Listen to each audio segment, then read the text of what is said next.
प्रकार के बारे में। सबसे पहले भुजाओं के आधार पर, किसके आधार पर? भुजाओं के आधार पर। किसके आधार पर? भुजाओं, अर्थात भुजाओं की लंबाइयों के आधार पर।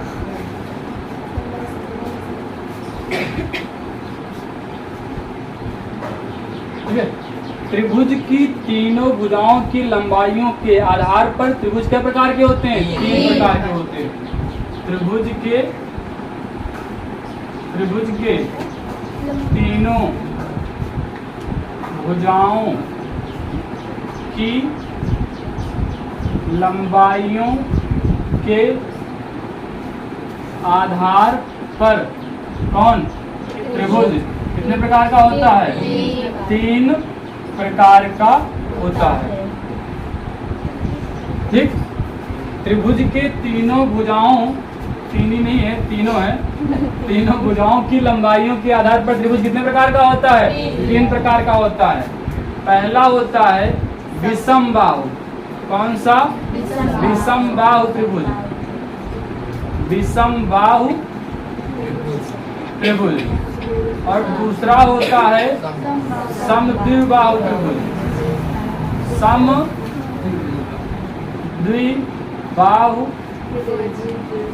त्रिभुज। और तीसरा है हमारा समबाहु त्रिभुज। तो थोड़ा इनका मतलब जान लेते हैं। अगर इनका मतलब हम जान जाएंगे तो इनको परिभाषित बहुत आसानी से कर सकते हैं ना। तो विषम बाहु त्रिभुज, त्रिभुज का मतलब जान ही रहे हो, इसमें 3 भुजाएं हैं। विषम बाहु, विषम बाहु मतलब कि जो भुजाओं की माप होगी वो, अर्थात भुजाओं की लंबाइयों की जो माप होगी वो क्या होगी? अलग अलग होगी। अर्थात जो भुजाओं की लंबाइयां होंगी वो क्या होंगी? अलग अलग होंगी ना। ये जो है उस त्रिभुज का प्रकार है। मतलब वो त्रिभुज है, विषम बाहु त्रिभुज वो त्रिभुज है जिसमें तीनों भुजाओं की लंबाइयां क्या होती हैं? अलग अलग होती हैं ना। तो विषम बाहु त्रिभुज है वह त्रिभुज है जिसमें जो है तीनों भुजाएं क्या होती हैं? अलग अलग माप की होती हैं। तो ऐसा त्रिभुज जिसमें तीनों भुजाओं की लंबाइयां क्या होती हैं? अलग अलग होती हैं, वो विषम बाहु त्रिभुज कहलाता है ना। तो वह त्रिभुज क्या? वह त्रिभुज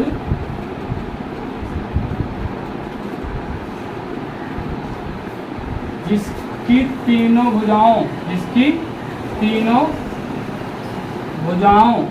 की लंबाइयां क्या होती हैं? की लंबाइयां क्या होती हैं? अलग अलग होती हैं या भिन्न भिन्न होती है ना। तो वह त्रिभुज जिसकी तीनों भुजाओं की लंबाइयां क्या होती हैं? अलग अलग या भिन्न भिन्न होती है ना। विषम बाहु त्रिभुज, विषम बाहु त्रिभुज ना। तो चित्र में एक त्रिभुज हम बनाते हैं, थोड़ा ऐसा तो डिफरेंट दिखे ना। ठीक। ये और ये तीनों की मापे क्या है? अलग अलग है। मतलब तीनों की लंबाइयां क्या है? अलग अलग है। ए बी या ए इधर लिख लो, बी इधर और सी। तो हमारे पास क्या है चित्र में? एक त्रिभुज ए बी सी है जिसमें तीनों भुजाएं क्या हैं? अलग अलग माप की हैं। अर्थात तीनों भुजाओं की लंबाइयां क्या हैं? अलग अलग हैं। जो हमने निशान लगाया है सिंगल डबल ट्रिपल का, इसका मतलब क्या है? इसका मतलब तीनों की लंबाइयां क्या हैं? अलग अलग हैं। तीनों की लंबाइयां क्या हैं? अलग अलग। कोई दिक्कत? तो ये हमारा कौन सा? विषम बाहु त्रिभुज ना। तो विषम बाहु त्रिभुज वह त्रिभुज होता है जिसमें क्या होता है, या जिसकी तीनों भुजाएं की लंबाइयां क्या होती हैं? भिन्न भिन्न अलग अलग होती हैं। ये चित्र में क्या है? जो त्रिभुज एबीसी है एक विषम बाहु त्रिभुज है, चूंकि उसमें भुजा ए बी और बी सी और सी ए की लंबाई क्या है? अलग अलग है। अर्थात ए बी बराबर नहीं होगा बी सी के, बी सी बराबर नहीं होगा सी ए के, और सी ए बराबर नहीं होगा ए बी के। मतलब इसमें कोई दो भुजा या कोई भुजा आपस में बराबर होने वाली नहीं है। सबकी मापें या सबकी लंबाई क्या होती हैं? अलग अलग होती है। कोई दिक्कत? और एक बात इसमें समझिए, विषम बाहु त्रिभुज के अंतःकोण के बारे में। विषम बाहु त्रिभुज के तीनों अंतःकोणों का माप क्या होता है? अलग अलग होता है। विषम बाहु त्रिभुज के तीनों अंतःकोणों की का माप जो है क्या होता है, अलग अलग होता है। विषम बाहु त्रिभुज के तीनों अंतःकोण मतलब ये अंतःकोण ए, अंतःकोण बी और अंतःकोण सी, इन तीनों का मान क्या होता है, अलग अलग होता है। अर्थात अगर ये त्रिभुज विषम बाहु त्रिभुज है तो इसमें कोई दो कोण कभी बराबर नहीं हो सकते हैं। इसमें तीन के तीनों अंतःकोण क्या होंगे, अलग अलग माप के होंगे, कोई दिक्कत नहीं ना। और जो भुजा सबसे बड़ी होगी उसके सामने वाला कोण सबसे बड़ा होगा। जो भुजा सबसे बड़ी होगी उसके सामने वाला कोण सबसे बड़ा होगा। अब इसमें मानते हैं कि सबसे बड़ी भुजा ये है, दिख भी रही है, सबसे बड़ी भुजा में इसको मानते हैं ना। इसके सामने कौन कोण है, ए, तो कोण ए सबसे बड़ा होगा, ठीक है। और जो भुजा सबसे छोटी होगी उसके सामने वाला कोण क्या होगा, सबसे छोटा होगा। सबसे छोटी भुजा कौन है, ये, और इसके सामने वाला कोण कौन होगा, ये, और कोण सी, और सबसे छोटा होगा। मतलब सबसे छोटी भुजा ए बी, और ए बी के सामने कौन कोण है, कोण सी, तो कोण सी सबसे छोटा अंतःकोण होगा, ठीक। और सबसे बड़ी भुजा कौन है, बी सी, और बी सी के सामने कौन है, ए, अर्थात कोण ए जो है सबसे बड़ा अंतःकोण होगा। कोई दिक्कत नहीं ना। आगे चलें। अब आता है समद्विबाहु। समद्वि, सम मतलब समान, द्वि मतलब दो, बाहु मतलब भुजा, मतलब दो समान भुजा वाली, दो समान भुजा वाली। मतलब ये वो त्रिभुज है जिसमें कोई दो भुजा क्या होती है, तीनों भुजाओं में से कोई दो भुजा क्या होती है, आपस में बराबर होती है। कोई दो भुजा क्या होती है, आपस में बराबर होती है।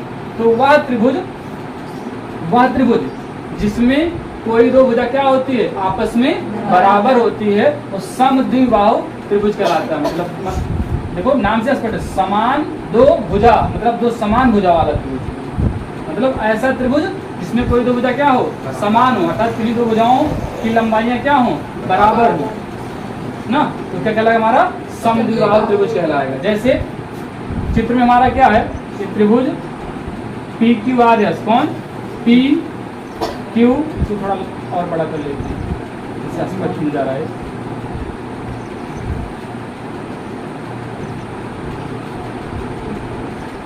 पी क्यू आर एस ना, इसमें क्या भुजा है, तीन भुजा, पी क्यू, क्यू आर और पी आर, और ये दोनों भुजाएं आपस में क्या हैं, बराबर हैं। और ये दोनों आपस में कौन, पी क्यू और पी आर आपस में बराबर हैं, और क्यू आर इन दोनों से क्या है, अलग है। तो इस त्रिभुज में क्या है, दो भुजाएं बराबर मिल रही हैं। क्या जरूरी है कि ये दोनों बराबर हों, ये दोनों बराबर हो सकती हैं, ये दोनों बराबर हो सकती हैं, कोई दो भुजा बराबर हो बस, ठीक है, इसी से मतलब है। तो समद्विबाहु त्रिभुज ऐसा त्रिभुज जिसमें दो भुजाओं की लंबाइयां क्या होती है, आपस में बराबर होती है, अर्थात जिसके किन्हीं दो भुजाओं की लंबाइयां क्या होती हैं, आपस में बराबर होती हैं, वो समद्विबाहु त्रिभुज कहलाता है। इस चित्र में हमारे पास एक त्रिभुज कौन है, पी क्यू आर एस, इसमें भुजा पी क्यू बराबर कौन है, भुजा पी आर, दोनों की लंबाइयां क्या है, समान है, इसलिए समद्विबाहु त्रिभुज। कौन त्रिभुज है, समद्विबाहु त्रिभुज। अब समद्विबाहु त्रिभुज के समबाहु त्रिभुज में जो है वे दो अंतःकोण जो समान भुजाओं के सामने होती हैं, उनकी मापें क्या होती हैं, समान होती हैं। मतलब समान भुजा के सामने के अंतःकोण भी आपस में क्या होते हैं, समान होते हैं। नहीं समझे, समान भुजा के सम्मुख जो अंतःकोण होते हैं वो आपस में समान होते हैं। जैसे समान भुजा कौन है, पी क्यू और पी आर। भुजा पी क्यू के सम्मुख कोण कौन है, आर, और भुजा पी आर के सम्मुख कोण कौन है, क्यू, ठीक है। और ये दोनों भुजाएं आपस में क्या है, समान है, तो इनके सम्मुख जो कोण होंगे वो भी आपस में क्या होंगे, समान होंगे। तथा कोण आर बराबर कोण क्यू, मतलब अंतःकोण आर बराबर कोण क्यू, समझे। मतलब इन दोनों की मापें क्या होंगी, समान होंगी, और तीसरा क्या होगा, इनसे अलग होगा। तो दिक्कत, इसका मतलब अगर ये 90 हो जाए तो दोनों क्या हो जाएंगे, 45-45। अगर ये 60 का है, सॉरी ये अगर 30 का है, ये 30 का है तो ये भी 30 का होगा, ये 50 का है ये भी 50 का होगा। लेकिन क्या ये दोनों 60 हो सकते हैं, कतई नहीं हो सकते हैं 60 के, हैं। समद्विबाहु त्रिभुज का कोई भी कोण 60 का नहीं हो सकता, इसको ध्यान देना, समझे? विषम बाहु में हो सकता है, लेकिन इसमें हो सकता है, इसमें नहीं होगा। मान लीजिए, क्योंकि अगर ये 60 का हुआ, ये भी 60 का होगा, वो नहीं होगा। अब मान लीजिए ये जो दोनों कोण बराबर हैं वो 60 के नहीं है, तीसरा कोण 60 के बराबर है, किंतु ये दोनों कितना बचा? 120। अब 120 का आधा करो, 60 हुआ नहीं हुआ, तो ये कौन सा हो जाएगा? समबाहु त्रिभुज का गुण हो जाएगा। तो मतलब विषमबाहु त्रिभुज के कोई भी मतलब समद्विबाहु त्रिभुज का कोई भी कोण, समद्विबाहु त्रिभुज का कोई भी कोण 60 डिग्री का नहीं हो सकता है, कभी नहीं। ठीक, हाँ ये बात है, अलग है कि जो बराबर भुजाएं होंगी उनके सम्मुख के जो कोण है वो भी आपस में बराबर होंगे, लेकिन उनका मान 60 के बराबर नहीं होगा, इसको ध्यान में रखना। ठीक, चले फिर आगे। तो समद्विबाहु त्रिभुज, ऐसा त्रिभुज जिसमें कोई किन्हीं दो भुजाओं की लंबाइयां क्या होती हैं? आपस में बराबर होती हैं, वो समद्विबाहु त्रिभुज कहलाता है। अब समद्विबाहु चित्र में पी क्यू आर क्या है? समद्विबाहु त्रिभुज है, क्योंकि इसमें भुजा पी क्यू बराबर क्या है? भुजा पी आर।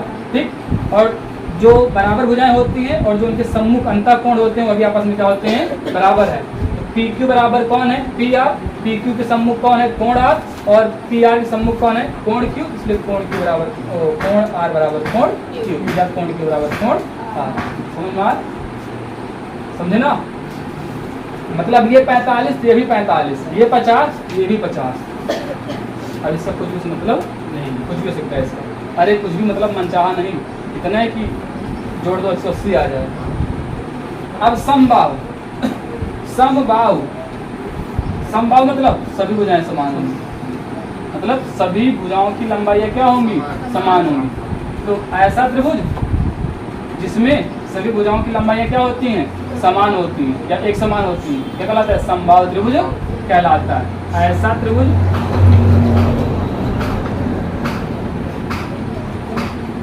जिसमें सभी भुजाओं की लंबाइयां क्या होती हैं? समान होती ना, क्या कहलाता है? समबाहु त्रिभुज।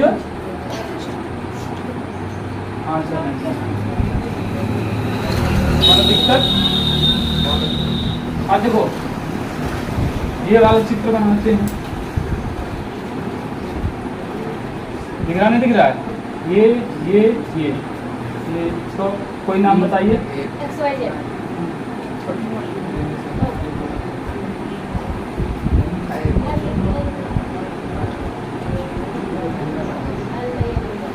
ठीक, या ले जाओ। इसमें क्या है? देखो 3 भुजाएं हैं, या लयम, या मय्यन, या नयल, और तीनों की माप क्या है? आपस में बराबर। तो तीनों लंबाई आपस में क्या है? बराबर। समझ में आया? इस कौन सा त्रिभुज हुआ? समबाहु त्रिभुज। जब तीनों भुजाएं बराबर हैं, तीनों भुजाओं के सम्मुख कोण क्या बराबर नहीं होंगे? यही रीजन है कि इसके तीनों अंतःकोण क्या होते हैं? आपस में बराबर होते हैं। अर्थात कोण ए बराबर कोण बी बराबर कोण सी, और इनका माप कितना होता है? देखते हैं, कोण ए प्लस कोण बी प्लस कोण सी बराबर 180। कहाँ से? त्रिभुज के तीनों अंतःकोणों का 180 होता है। अब कोण बी और कोण सी दोनों किसके बराबर हैं? एक ए। तो बी और सी के स्थान पर क्या लिख दो? ए। देखिए बी बराबर ए, सी बराबर ए। तो कोण ए प्लस कोण ए प्लस कोण ए बराबर कितना? 180। कोण ए 3 कोण ए बराबर 180। कोण बराबर कितना? 180/3, 3 छक 18। कोण बराबर 60। जब ये 60, ये भी 60, ये भी 60, तब प्रत्येक कोण कितना होगा? 60 का होगा। समबाहु त्रिभुज का प्रत्येक कोण कितने का होता है? 60 कोण का होता, तो 60 डिग्री माप का होता है। समझ में आया? समबाहु त्रिभुज ऐसा त्रिभुज जिसकी तीनों भुजाओं की लंबाई क्या होती है? आपस में बराबर होती हैं, तो समबाहु त्रिभुज कहलाता है। और समबाहु त्रिभुज के तीनों अंतःकोण आपस में क्या होते हैं? एक दूसरे के बराबर होते हैं, और प्रत्येक कोण का माप कितना होता है? 160 डिग्री होता है।